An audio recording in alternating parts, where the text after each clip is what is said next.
वो बात सही है and I get to the enforcement bit, मगर मैं उसी इक्विटी का जिक्र करना चाह रही हूँ तफसीलन, जिसका आप बात करें कि आपने किस तरह फेयरनेस इस टैक्सेशन निज़ाम के अंदर मजीद यकीनी बनाई है through this budget. Where is that equity that you speak of, you know, and I ask this because PDL increase है, कार्बन लेवी है, मगर सर प्रॉपर्टी, रियल एस्टेट और तामीराती और रिटेलर्स को तो आपने फिर मजीद रिलीफ दे दिया है. तो कहाँ है वो इक्विटी? बड़े बड़े मगरमच्छ और बड़े बड़े जो इधर खाऊ बैठे हुए हैं सर, जागीरदार है, रियल एस्टेट्स, रिटेलर्स, ट्रेडर्स, इन पे तो आपने हाथ ही नहीं डाला, टैक्सेशन ही नहीं लगाई sir.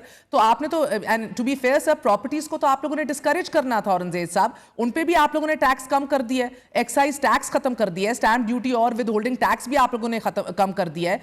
And I do really honestly I think construction को आप रीबेट दे देते एट बेस्ट, लेकिन टैक्स ही कम कर दिया है सर. ये तो उल्टी गंगा बह रही है.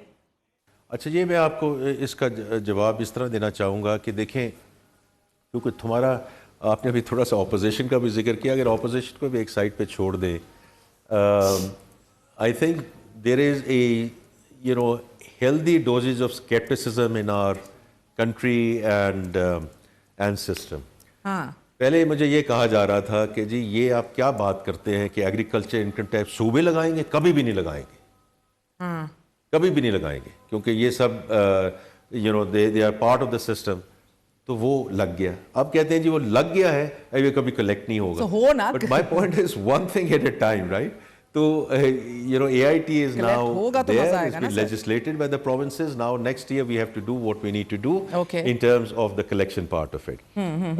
इसी तरह जो आपने रियल एस्टेट और कंस्ट्रक्शन की बात की, आज हमने रियल एस्टेट से कम कंस्ट्रक्शन रिलेटेड इंडस्ट्री पे ज़्यादा बात की है. और मैं उस पर ज़रा आप ज़रूर बजट में दोबारा देखिएगा. It's not about reducing the size of the tax. What we have done is reduce the size of the transactions cost, कि जो उसमें ट्रांजैक्शन कॉस्ट में जो हम कमी लाए हैं, not the tax which the real estate and the construction folks have to pay. That's the horizontal equity. उसमें कोई कमी नहीं आई. सिर्फ ट्रांजैक्शन कॉस्ट को हमने कमी करने की बात की है या तजवीज़ दी है ताकि एक्टिविटी चल सके.